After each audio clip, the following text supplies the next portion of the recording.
आज दी वीडियो बहुत खास है। आज तो लैके वैंदा पे एक सज्जन बेली भरा बलवाल हुंदा है मलक जवाद उन्हां दी तेजाब बतेरी तुना दे किला पिया ही गैर आबाद ते पिछे जो मन मिलन आया तो साख्या बस ओले यही कर तू है किला गढ़ ले ते साल खंड तू इसनु वरत ले जो तू इदे विच गढ़ना गढ़ ले। वतस यही सलाह कीती मैं वड़के भी यही कर दे इसनु आबाद कर दे इदे विच ना पट्ठे गढ़दे आ साल बाद वतन दी भोजन वापस कर जड़सा या विकसा अग्गा मुड़ के करना है। मैं वड़का ते बाबा यारी टुर पया सरूटा नालों भरी पई गैर आबाद जा आओ तुहानू वखाना ओदी के पोजीशन है। उत्थे जाके पता लगा भी ये किला ते इंज इत्थे नहर बनी पई क्यों जे इसनू जेड़ा मोगा लगदा है ना ओ रज पानी कर दो इतना पानी करदा अजकल पानी ओवर होए है हर बंदे पानी अवारा छड़िया तो जनाब नाल बांस पिवाए ना तो ਉਹਦੇ ਵਿੱਚ ਬੰਨੀ ਕੋਈ ਨਾ ਤੇ ਇਸ ਕਿਲੇ ਨੂੰ ਸੇਂਝ ਕਰ ਛੱਡਿਆ ਜਿਵੇਂ ਨਹਿਰ ਹੁੰਦੀ। ਅਸੀਂ ਸਲਾਹ ਕੀਤੀ ਬਸ ਜਿਹੜੇ ਕੰਮੇ ਆਏ ਉਹ ਤੇ ਹੋਇਆ ਕੋਈ ਨਹੀਂ ਪਾਣੀ ਅਵਾਰਾ ਫਿਰਦਾ ਪਿਆ ਕਿਉਂ ਨੇ ਇਸ ਨੂੰ ਫੇਰ ਕੇ ਲੈ ਜੀ ਪਰ ਸਾਡੇ ਕੋਲ 6 ਕਿਲੇ ਬਾਂਸ ਜਾ ਕੇ ਉਸ ਨੂੰ ਪਿਵਾਨੇ ਆ। ਬਾਬਾ ਯਾਰਾ ਲੱਗ ਪਿਆ ਸਵਾਰਾ ਪਾਣੀ ਨੂੰ ਕਾਬੂ ਕਰਨ ਤੇ ਇਸ ਦੇ ਨੱਕੇ ਮੂੰਹ ਸਾਰੇ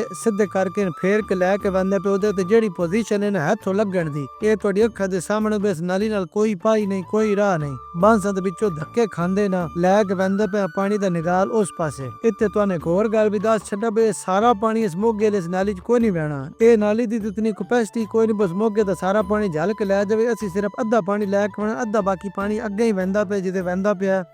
ਤੇ ਇਸ ਨਾਲੀ ਵਿੱਚ ਤੋੜ ਤਾਂ ਹੀ ਨੱਕੇ ਤੇ ਮੂੰਹ ਜਨਾਬ ਬਣੇ ਪਏ ਨਾ ਜਾਈ ਟੋਕਾਂ ਖੁੱਲੀਆਂ ਪਈਆਂ ਬਾਬਾ ਯਾਰਾ ਸ਼ੋਦਾ ਨਾ ਅੱਜ ਤੇ ਜੱਬ ਗਿਆ ਕਦੀ ਹੱਥ ਟੋਕ ਬੰਦਾ ਕਦੀ ਹੱਥ ਟੋਕ ਬੰਦਾ ਤੋੜ ਤਾਂ ਹੀ ਜਨਾਬ ਇਹ ਸਾਂਗ ਤੇ ਤਮਾਸ਼ਾ ਲੱਗਾ ਪਿਆ। ਹੁਣ ਅੱਲਾ ਕੀਤਾ ਸੀ ਅੱਪੜ ਆਇਆ ਸੜਕੇ ਤੇ ਪਿੱਛੋਂ ਸਾਰਾ ਅਸੀਂ ਜਾਗ ਆਇਆ ਸਾਰੀਆਂ ਟੋਕਾਂ ਤੇ ਮੂੰਹ ਜਿਹੜੇ ਨਾ ਬੰਨ ਆਇਆ ਸਿੱਧਾ ਪਾਣੀ ਲੈ ਕੇ ਪਾਉਂਦੇ ਆਪਣੇ ਬੰਸਾਲ ਤੇ ਜਦੋਂ ਤੱਕ ਪਾਣੀ ਦਾ ਨਿਗਾਲ ਆਉਂਦਾ ਨਾ ਮੈਂ ਇੱਥੇ ਬਹਿ ਕੇ ਮਿਸਵਾਕ ਨਾ ਕਰ ਲਵਾਂ ਕੀ ਆਦੇ ਹੋ ਪਾਣੀ ਨੂੰ ਅਸੀਂ ਫੇਰ ਫੂਰ ਕੇ ਇਤਨਾ ਜਨਾਬ ਦਰਿਆ ਜਿਹੜਾ ਝੱਲ ਕੇ ਆਏ ਮਗਰੋਂ ਜਿਹੜੀਆਂ ਨਾਲੀਆਂ ਤੇ ਬੰਨੇ ਤੇ ਕੱਢੇ ਤੇ ਟੋਕਾ ਖੁੱਲੀਆਂ ਸਾਰਾ ਕੁਝ ਵੇਖ ਲੋ ਅਸੀਂ ਕਰਕੇ ਲੈ ਕੇ ਪਾਣੀ ਨਾਲ ਆ ਗਏ ਹੈ ਤੇ ਇੱਥੇ ਵੜਕਾ ਵੀ ਬਾਬਾ ਯਾਰੇ ਨਾਲ ਲੱਗਿਆ ਬਾਂਸ ਦੀਆਂ ਛੋਟੀਆਂ ਗੁੱਬੇ ਹਟਾਂਦਾ ਹੀ ਅੱਲਾ ਕੀਤਾ ਪਾਣੀ ਅਸੀਂ ਟੋਟੇ ਵਿੱਚ ਲਾ ਛੜਿਆ। ਹੁਣ ਅਸੀਂ ਟੁਰ ਪਏ ਪਿੱਛਾ ਘਰ ਨੂੰ ਹੁਣ ਘਰ ਵੰਦੇ ਅੱਜ ਬਤੇਰਾ ਥੱਕ ਲਿਆ ਸਰੂਟੇ ਤੇ ਬਤੇਰਿਆ ਸਪਾਟ ਲੈਣ ਕਿੱਲੇ ਨਾਲ ਬਾਦ ਕਰਕੇ ਪੈ ਵੰਦੇ ਆ ਅਫਤਾਰੀ ਦਾ ਟਾਈਮ ਹੋ ਗਿਆ ਅੱਲਾ ਕੀਤਾ ਆ ਗਿਆ ਨਾ ਜਨਾਬ ਕੁਕੜੀ ਵਾਲੇ ਚੌਲ ਨਾਲ ਦਹੀਂ ਨਾਲ ਚਟਨੀ नाल पकौड़े हाय हाय हाय हाय हाय हाय। मैंने एक और बड़ा मसला अफ्तारी तो बाद मैं सर्दी बड़ी लगती पता नहीं क्या मसले इस गले दिन मन पाला इंज लगता है ना कमड़ी जी शुरू हो वंदी। खैर मिलदे नवी वीडियो अपना ढेर ख्याल रखा रब रखा।